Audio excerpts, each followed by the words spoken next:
আজকের বিশেষ খবর, প্রধানমন্ত্রী নরেন্দ্র মোদী মহাশয়ের ৭৫তম জন্মদিনে কাছাড়ে রক্তদান শিবির।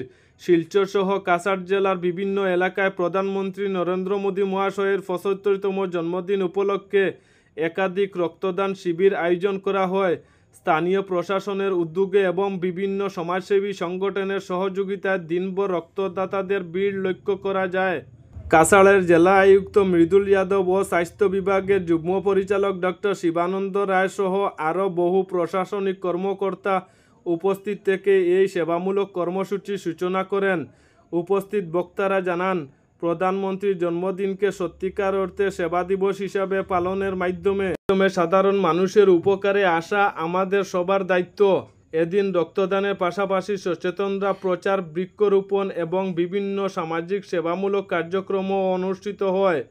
স্থানীয় মানুষের অংশগ্রহণের জন্মদিনের এই সেবামূলক উদ্যোগ এবং উৎসবমুখর পরিবেশে পালিত হয়। কাছাড় জেলার শিলচর সোনাই সমষ্টির নেরগ্রাম বাগপুর গ্রাম পঞ্চায়েত এলাকার বাড়ি বর্ষণ ও বরাক নদীর প্লাবনে কৃষকদের ব্যাপক ফসল ক্ষয়ক্ষতি হয়েছে। মাঠ জুড়ে নষ্ট হওয়া ফসল দেখে কৃষকরা একেবারেই দিশেহারা হয়ে পড়েন। এই পরিস্থিতিতে ক্ষতিগ্রস্ত কৃষকদের দুর্দশা স্বচক্ষে দেখতে সেখানে পরিদর্শনে আসেন সোনাই সমষ্টির মাননীয় বিধায়ক আলহাজ করিমউদ্দিন মহাশয়ের পক্ষ থেকে প্রতিনিধি জাকির হোসেন লস্কর ও এপি প্রতিনিধি ইসলাম উদ্দিন লস্কর। তাদের সঙ্গে উপস্থিত ছিলেন পঞ্চায়েত গ্রুপের সদস্যরা এবং এলাকার বিশিষ্ট সমাজসেবীরা। পরিদর্শনকালে কৃষকদের দুরবস্থা শুনে তারা আশ্বাস দেন যে খুব দ্রুত প্রশাসনের মাধ্যমে ক্ষয়ক্ষতির পরিমাণ নিরূপণ করা হবে এবং ক্ষতিগ্রস্ত কৃষকদের প্রয়োজনীয় সহায়তা প্রদান করা হবে।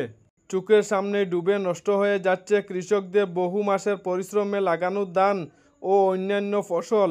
ক্ষতিগ্রস্ত কৃষকরা জানিয়েছেন, হঠাৎ নদীর জল বেড়ে যাওয়া শত শত বিঘা জমির ফসল একেবারেই ধ্বংস হয়ে গেছে।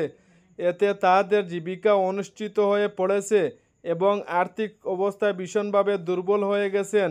পরিবার পরিজন নিয়ে তারা এখন দুশ্চিন্তায় আছেন।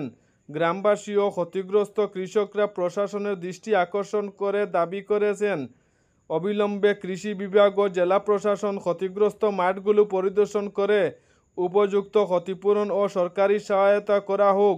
এইরকম ভিডিও দেখতে আমাদের চ্যানেলটি ফলো করে রাখুন।